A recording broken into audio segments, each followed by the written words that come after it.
Hello everyone, आज हम लोग डिस्कस करेंगे थर्ड सेमेस्टर के सिलेबस को, हिस्ट्री ऑनर्स थर्ड सेमेस्टर के सिलेबस को। देखिए, इसमें आप लोगों को इस बार 3 कोर पेपर पढ़ना है और एक एसईसी पेपर पढ़ना है। लगभग ये चारों पेपर जो है वो हिस्ट्री से ही रिलेटेड है और एक जैसे जी रहता है वो रहेगा। तो आप लोगों को 3 कोर पेपर पढ़ना है और एक एसईसी पेपर पढ़ना है। तो जैसे हमेशा मैं कहती हूँ कि सेमेस्टर शुरू होने से पहले 2 चीज़ें ज़रूरी हैं, प्रीवियस ईयर क्वेश्चंस और सिलेबस। सबसे पहले तो सिलेबस कि पढ़ना क्या है वो, और उससे रिलेटेड एक टेक्स्ट ले लीजिए, वो आपके लिए हेल्पफुल रहेगा। टॉपिक के अकॉर्डिंग टेक्स्ट से भी आप लोग हेल्प ले सकते हैं।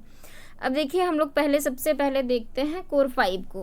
कोर 5 में हम लोगों को क्या पढ़ना है? दिल्ली सल्तनत। ठीक है, दिल्ली सल्तनत जो है वो हमें पढ़ना है। जैसे कि हम लोग सेमेस्टर सेकंड में जहाँ से ख़त्म किए कोर 4 को, कोर 4 अर्ली मिडेवल तक हम लोगों ने पढ़ा। अरब का आक्रमण था, सिंध कनकस्ट जो था वो हम लोगों ने देखा। वहीं के जस्ट बाद से शुरू हो जाता है फिर दिल्ली सल्तनत, कुतुबुद्दीन ऐबक के समय से, कि किस तरह से इन आक्रमणों के बाद तुर्कों का आक्रमण हुआ। तो जस्ट समझ लीजिए कोर 4 के बाद का ही पोर्शन क्रोनोलॉजी के अकॉर्डिंग हम लोगों को ये पढ़ना है दिल्ली सल्तनत। और दिल्ली सल्तनत में जितने वंश थे उन वंशों को पढ़ना है। इसमें सिलेबस में कुछ वंशों पर ज़्यादा फोकस किया गया है, लेकिन ओवरऑल हम लोग सारे वंशों को देखेंगे। तो पहला जो पॉइंट है वो देखिए, interpreting the Delhi Sultanate, a survey of sources literary and archaeological. तो जिस तरह से किसी भी क्षेत्र के इतिहास को जानने के लिए उसके स्रोतों को हम लोग पहले पढ़ते हैं, उसी तरह सेम इसमें दिल्ली सल्तनत के इतिहास को जानने के लिए हम जो भी लिटरेरी और यानी साहित्यिक और जो भी पुरातात्विक स्रोत है उसके बारे में पढ़ेंगे, लिटरेरी एंड आर्कियोलॉजिकल सोर्सेस। उसके बाद हम लोग आ जाते हैं दूसरे नंबर पॉइंट पे। ये है foundation, consolidation and challenges to the Delhi Sultanate. जब दिल्ली सल्तनत की स्थापना हुई, फाउंडेशन मतलब उसका नींव कैसे पड़ा, कंसोलिडेशन मतलब उसका सुदृढ़ीकरण कैसे हुआ, एंड चैलेंजेस और क्या क्या चुनौतियां सामने आई दिल्ली सल्तनत के राजाओं और शासकों के सामने। उसके बाद देखिए, इसका ए नंबर जो टॉपिक है, the state in the 13th and 14th century. मतलब जो 13 और 14 सेंचुरी में राज्य का जो कंसेप्ट था, यहाँ पर किस प्रकार का राज्य था वो देखना है, यानी राजनीतिक अवस्था देखना है। उसके बाद हम लोगों को पढ़ना है द मामलुक्स, खिलजीज एंड तुगलक्स। चूँकि इसके अलावे और भी 2 डायनेस्टी थे, सैयद और लोदी, उसका यहाँ पर जिक्र नहीं है, लेकिन थोड़ा बहुत उसको भी देखना होगा क्योंकि कोर 7 जो है वो मुगल्स पढ़ना होता है, तो हम लोग जंप आउट नहीं कर सकते हैं, थोड़ा बहुत ये देखना होगा। लेकिन फोकस किया गया है किन 3 वंशों पर, मामलुक्स पर, खिलजी पर और तुगलक्स पर। तो ये जो मामलुक वर्ड है, मामलुक वर्ड को हम लोग नॉर्मली यूज़ करते हैं, स्कूल टाइम से ही हम लोग पढ़ते आए हैं, गुलाम वंश, उन्हें ही मामलुक्स कहा गया है। थ्योरी ऑफ किंगशिप पढ़ना है, रूलिंग एलिट्स पढ़ना है, जो भी शासन करने वाले कुलीन वर्ग थे, एलिट्स वर्ग थे, उनको देखना है। उलेमा एंड पॉलिटिकल अथॉरिटी, उलेमा के बारे में पढ़ना है कि उनका क्या योगदान रहा है दिल्ली सल्तनत में। राजनीतिक जो अधिकारियां होते थे, जो ऑर्गेनाइजेशन होते थे, उनका क्या योगदान रहा है। उसके बाद हम लोग आ जाते हैं मंगोल थ्रेट पर, दैट इज मंगोल आक्रमण। मंगोल आक्रमण के बारे में हमें पढ़ना है और उसमें फोकस किया गया है तैमूर के आक्रमण पर। ठीक है, लेकिन मंगोल आक्रमण में बहुत सारे आक्रमण हुए थे, तैमूर आक्रमण को हम लोग पढ़ेंगे ही साथ में, और कौन कौन से मंगोल आक्रमणकारी यहाँ पर आक्रमण किए वो भी हमें देखना है। उसके बाद revival and disintegration, foundation of the Mughal rule. किस तरह से इसका रिवाइवल मतलब जस्ट अपोजिट हुआ और डिसइंटीग्रेट हो गया, ये दैट इज कि ये पतन हो गया, किस तरह से इसका पतन हुआ, और जस्ट इसके पतन के बाद ही फाउंडेशन होता है, एक नए साम्राज्य का नींव पड़ता है, वो कौन सा है? मुगल रूल। तो मुगल रूल के बारे में फाउंडेशन देखना, मतलब लास्ट का एंड और किस तरह से दिल्ली सल्तनत का खत्म अंत हुआ, और foundation of the Mughal rule मतलब बीच का जो ट्रांजिशन फेज है उसके बारे में भी थोड़ा बहुत हम लोग डिस्कस करेंगे। नेक्स्ट पॉइंट है emergence of regional state. Delhi सल्तनत वाला जो पोर्शन मेनली नॉर्थ में हम लोग देखते हैं, वहाँ पे जो भी गतिविधियाँ चल रही थी वो तो हो रहा था, साथ में दक्षिण और कुछ और क्षेत्रों में क्या क्या जो रीजनल स्टेट हुआ, मतलब कौन कौन से शासक आए, वहाँ पर कौन कौन से नगर बने, वो देखना है, कौन कौन से वंश आए। तो इमर्जेंस ऑफ रीजनल स्टेट्स, ठीक है, क्षेत्रीय शासन, जिसमें हम लोगों को 3 पढ़ना है, विजयनगर पढ़ना है, बहमनी किंगडम पढ़ना है, ये भी दोनों दक्षिण के ही है, विजयनगर बहमनी, और साथ में हम लोगों को पढ़ना है अपना रीजन बंगाल। बंगाल में जो भी डायनेस्टी थी, बहुत सारी डायनेस्टी थी, इलियास शाही वंश वगैरह, ये सारे ये हमें देखना है। अब देखिए हम लोग आते हैं सोसाइटी एंड इकोनॉमी। सोसाइटी और इकोनॉमी के बारे में पढ़ना है, इक्ता सिस्टम किसने लाया, एग्रीकल्चरल प्रोडक्शन, कृषि के बारे में पढ़ना है, टेक्नोलॉजी कैसा था, मोनेटाइजेशन कैसा था, मार्केट पॉलिसी कैसा था, growth of urban centre. Market में हम लोग देखेंगे कि जब हम लोग पढ़ेंगे अलाउद्दीन खिलजी का मार्केट पॉलिसी, बहुत ही इंपॉर्टेंट है वो। Architecture and literature, market policy देखना है। फिर ग्रोथ ऑफ अर्बन सेंटर्स देखना है, इस समय किस तरह से कुछ नए नगरों का या अर्बन केंद्र जो है, अर्बन सेंटर्स का उदय हुआ, वो देखना है। व्यापार देखना है, इंडियन ओशन ट्रेड देखना है, यानी इस समय में किस तरह से सामुद्रिक मार्ग से व्यापार होता था, वो हम देखेंगे।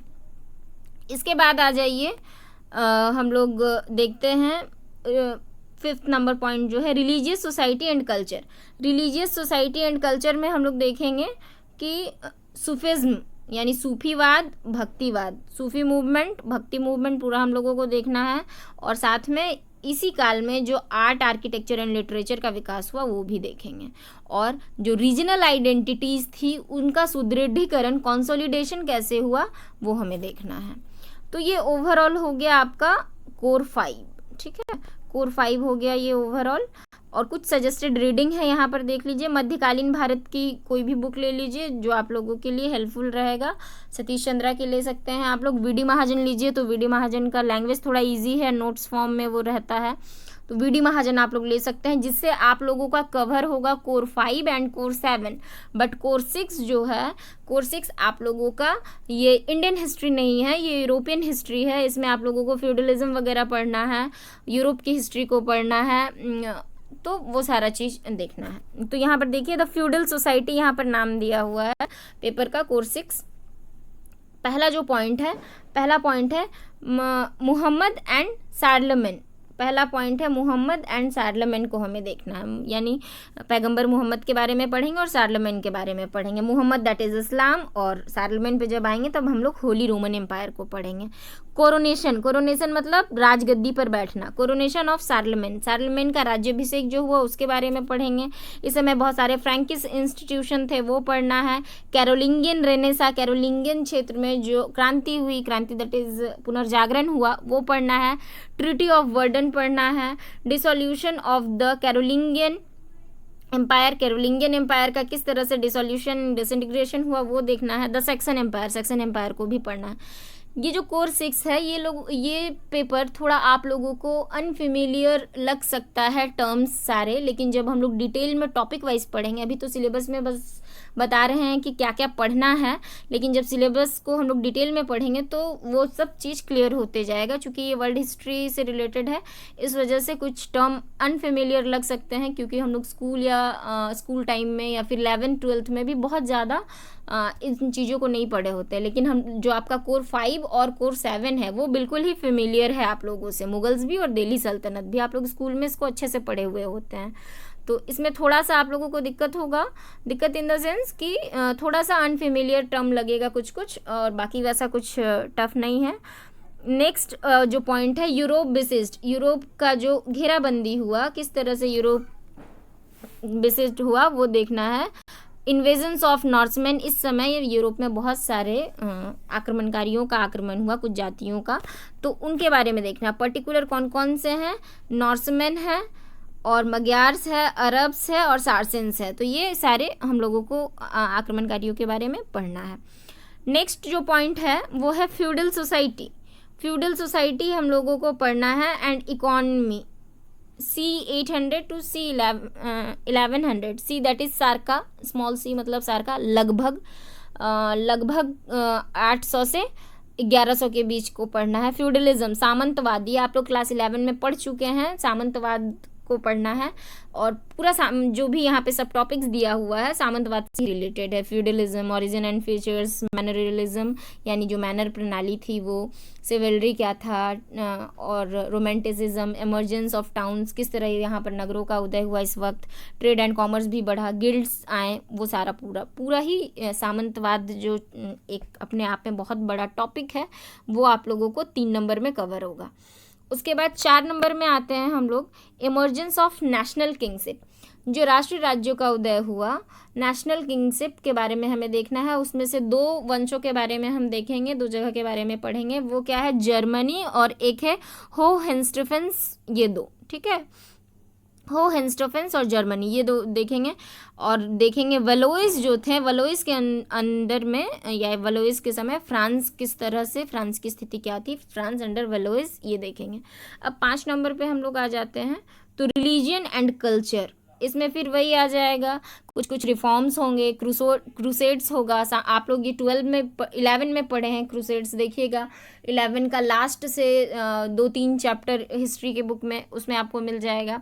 तो क्लूनियक रिफॉर्म्स पढ़ना है, इन्वेस्टिट्यूट कंटेस्ट पढ़ना है, मोनेस्टिसिज्म पढ़ना है, ये सारा चीज़ आप लोगों को देखना है। Popular religion and heresy, crusades देखिए, यहाँ पे क्रूसेड्स आ गया, एक इम्पॉर्टेंट टर्म क्रूसेड्स आप लोगों को देखना है। The order of warrior Monks के बारे में हम लोग पढ़ेंगे, नाइट्स के बारे में पढ़ेंगे, फिर उसमें से जो नाइट्स हॉस्पिटलर्स थे, ये भी एक तरह के नाइट थे, इनके बारे में पढ़ेंगे। ट्यूटोनिक नाइट्स थे, इनके बारे में पढ़ेंगे, यानी नाइट के जो अलग अलग विशेष नाइट थे उनके बारे में हमें देखना है। स्कूल में यूनिवर्सिटीज़, 12th सेंचुरी रेनेसांस, और क्या देखना है हमें, एजुकेशन से रिलेटेड चीज़ें देखना है। और 12th सेंचुरी का जो रेनेसा हुआ था, पुनर्जागरण जो हुआ था, उसका बस हम लोगों को एक बेसिक कंसेप्ट देखना है, रेनेसा को बहुत ज़्यादा डिटेल में नहीं देखना है। तो ये हो गया आप लोगों का कोर 6। यहाँ पर भी कुछ सजेस्टेड रीडिंग दिया हुआ है जिसमें से आप लोग देख सकते हैं, चाहे पढ़ने तो पढ़ सकते हैं उसमें से, अदरवाइज टॉपिक के अकॉर्डिंग आप लोग पढ़िए। नेक्स्ट देखिए हम लोग आ जाते हैं कोर 7 में। कोर 7 में क्या है, मुगल पढ़ना है। यहाँ पे चूँकि सिलेबस में दिया हुआ है Akbar and the making of Mughal India, लेकिन अकबर को पढ़ना है तो हमें बाबर और हुमायूं को हम नहीं छोड़ सकते हैं, यानी पूरा मुगल्स किस तरह से आए, किस तरह से उन्होंने यहाँ पर शासन सत्ता स्थापित किया, वो पूरा देखना है। तो पहला वही टॉपिक हो जाएगा, पूरा हिस्टोरियोग्राफी देखना है मुगल्स का, पर्शियन क्रॉनिकल्स देखना है, and traditional of history writing, किस तरह से फारस के लोग लिखते थे जीवनी वगैरह, और समय काल वो लोग कैसे लिखते थे, उनकी लिखने का तरीका, ट्रेडिशन क्या था हिस्ट्री राइटिंग का, वो देखेंगे। यानी टोटली यहाँ पर हमें लिटरेरी सोर्सेज देखना है, हिस्टोरियोग्राफी देखना है। Establishment of Mughal rule in India, किस तरह से मुगल शासन यहाँ पर स्थापित हुआ, तो हमें जाहिर सी बात है बाबर के बारे में पढ़ना होगा, पानीपत का प्रथम युद्ध पढ़ना होगा, लोधी वंश का अंत पढ़ना होगा। 3rd जो पोर्शन है उसमें है formation of imperial authority and consolidation under Akbar campaigns and कनकेस्ट।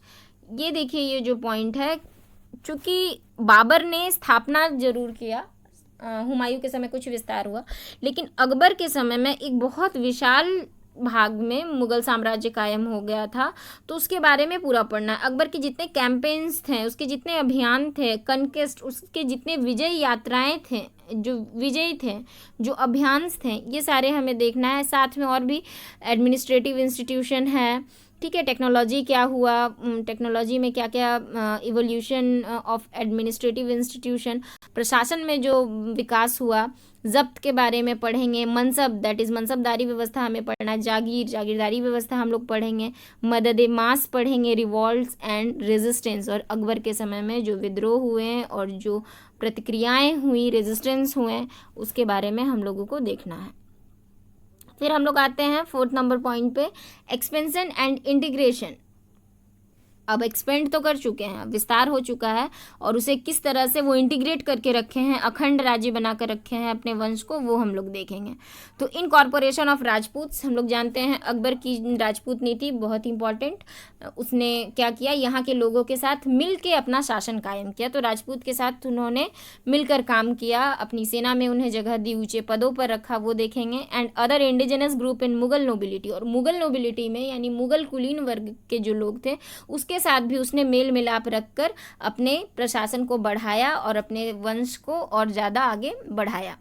North west frontier यानी उत्तर पश्चिमी सीमा प्रांत जो है, सीमांत जो प्रांत है, वहाँ पर उसने क्या नीति अपनाई, गुजरात में उसने क्या किया, कैसे जीता, या गुजरात के साथ उसके कैसे संबंध थे, डेक्कन में यानी दक्कन में उसने कौन से अभियान किए, बंगाल में उसने कौन से अभियान किए, ये सारी चीज़ें हमें देखनी है। फिर हम लोग आ जाते हैं 5th नंबर पे। 5th में देखिए रूरल सोसाइटी एंड इकॉनमी, यानी यहाँ पर सोसाइटी और इकॉनमी पढ़ना है, समाज और आर्थिक व्यवस्था। लैंड राइट्स मतलब ज़मीन जो था उस पर किस तरह से अधिकार था किसानों का, रेवेन्यू वो लोग कैसे देते थे। जमींदार्स एंड पेजेंट्स के बारे में पढ़ना है, जमींदार की स्थिति कैसी थी, पेजेंट्स जो थे उनकी स्थिति कैसी थी, एग्रीकल्चरल प्रोडक्शन क्या क्या प्रोड्यूस किया जाता था, यानी क्या क्या उत्पादन होता था, किस किस तरह के क्रॉप थे। ट्रेड रूट पढ़ेंगे, किस किस क्षेत्रों से ट्रेड होता था, ओवरसीज ट्रेड होता था। राइज ऑफ सूरत, और इस वक्त किस तरह सूरत एक व्यापारिक केंद्र कहें या एक बंदरगाह के रूप में या एक व्यापारिक नगर के रूप में उभरा, वो हमें देखना है, राइज ऑफ सूरत देखना है। अब हम लोग आ जाते हैं 6th नंबर पे। 6th नंबर पे हम लोग देख रहे हैं रिलीजन एंड कल्चर पढ़ना है। तो रिलीजन टॉलरेंस किस तरह था, उसने किस तरह से रिलीजन सहिष्णुता यानी धार्मिक सहिष्णुता की नीति अपनाई, सुलह कुल को उसने अपनाया, उसी का परिणाम था दीन इलाही को उसने लाया। सूफी मिस्टिकल, सूफी से भी वो जुड़ा हुआ था।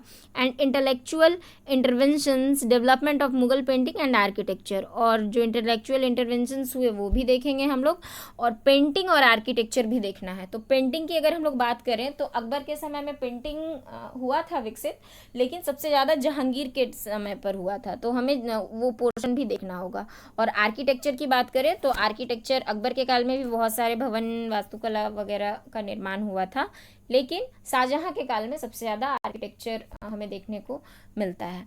तो वो सारा यानी ओवरऑल हमें यहाँ पर 1526 से लेकर लगभग 1707 अगर हम देखें, औरंगजेब तक देखें या औरंगजेब से पहले तक देखें, तो वो वाला पोर्शन हम लोगों को पढ़ना होगा। और कोर 5 है 1206 से 1526। ठीक उसके बाद का अगर हम लोग क्रोनोलॉजी के टर्म में देखें तो कोर 5 और कोर 7 जस्ट एक दूसरे के बाद है, और बीच में जो है कोर 6 फ्यूडल सोसाइटी, वो हम पहले ही समझा चुके हैं आप लोगों को। यहाँ पर भी कुछ सजेस्टेड रीडिंग दिए हुए हैं, मैंने पहले भी बोल दिया, मिडिवल इंडिया का कोई बुक ले लेना है जिसमें से कोर 5 और कोर 7 दोनों ही कवर हो जाएगा, अपने टॉपिक के अकॉर्डिंग पढ़ना है। अब देखिए एसएससी पेपर आप लोगों को पढ़ना है, 1 से 2 एसएससी पेपर रहता है, वहाँ पे आप लोग चूज़ कर सकते हैं। तो यहाँ पे देखिए पहला जो है archaeology and museum making in colonial India. Archaeology and museum making in colonial India मतलब औपनिवेशिक काल में किस तरह से पुरातत्व विज्ञान और म्यूजियम यानी अजायब घर जिसे हम कहते हैं, म्यूजियम बनना शुरू हुआ। मतलब आर्कियोलॉजी के क्षेत्र में सबसे पहले इम्पॉर्टेंट काम करना अंग्रेज़ों के द्वारा ही शुरू हुआ। वो यहाँ के इतिहास को जानने के लिए यहाँ के सिर्फ लिटरेरी सोर्सेज पर ही वो लोग भरोसा नहीं कर रहे थे, वो जानना चाह रहे थे आर्कियोलॉजी के बारे में, और यहाँ के पुख्ता सबूत वो इकट्ठा कर रहे थे यहाँ के इतिहास से रिलेटेड। तो कहीं ना कहीं आर्कियोलॉजिकल सोर्सेज जो होते हैं वो जो लिटरेरी सोर्सेज होते हैं उनसे ज़्यादा रिलायबल होते हैं, क्योंकि आर्कियोलॉजिकल सोर्सेज में चेंजेस की संभावनाएं कम होती हैं। तो देखिए इनके समय में किस तरह से आर्कियोलॉजी का डेवलपमेंट हुआ। बहुत ही अच्छा पेपर है ये, एज समझ लीजिए तो ये एक बहुत प्रैक्टिकल पेपर है, इसको अच्छे से समझने पर ये काफ़ी इंटरेस्टिंग पेपर है। The development of archaeological knowledge, किस तरह से यहाँ पर आर्कियोलॉजी से चीज़ें जुड़ी और जो आर्कियोलॉजिकल नॉलेज था उसका शुरुआत, उसका डेवलपमेंट कैसे हुआ। अर्ली आर्कियोलॉजिकल एक्सप्लोरेशन, जो शुरुआती दौर में कुछ पुरातात्विक क्षेत्रों के जो एक्सप्लोरेशंस हुए यानी अन्वेषण हुए, खोज हुए, वो सारे देखना है। Establishment of the archaeological survey of India, ASI जिसे हम कहते हैं शॉर्ट में, उसका स्थापना किस तरह से हुआ, हुआ, उसके हेड कौन थे, कब स्थापित हुआ, यानी ASI पर देखना, इससे क्वेश्चंस भी रहता है। The archaeological mapping by Alexander Cunningham, archaeological mapping किया अलेक्जेंडर कनिंघम ने, मीन्स कहाँ कहाँ किन किन क्षेत्रों पर खुदाई करना है या किन किन पर्टिकुलर आर्कियोलॉजिकल साइट्स के बारे में पता चला है या किन क्षेत्रों को देखना है, वो सारा अलेक्जेंडर कनिंघम का बहुत बड़ा योगदान रहा है। नेक्स्ट है Curzon and the new impetus of the for the archaeological conservation, sir John Marshall and the development of Indian archaeology in the early 20th century. Early 20th century में sir John Marshall का क्या योगदान रहा है। जैसे हम लोग देखते हैं सिंधु घाटी सभ्यता की जो खुदाई हुई है उसमें ज़रूर दयाराम साहनी और राखाल दास बनर्जी का नाम हम पढ़ते हैं एज ए हड़प्पा के खुदाई करने वाले और मोहनजोदड़ो की खुदाई करने वाले, लेकिन जो नेतृत्व करता थे यानी जो लीड कर रहे थे वो थे जॉन मार्शल। तो बहुत बड़ा योगदान रहा है यहाँ के आर्कियोलॉजिकल कामों में जॉन मार्शल का। उसके बाद हम लोग देखेंगे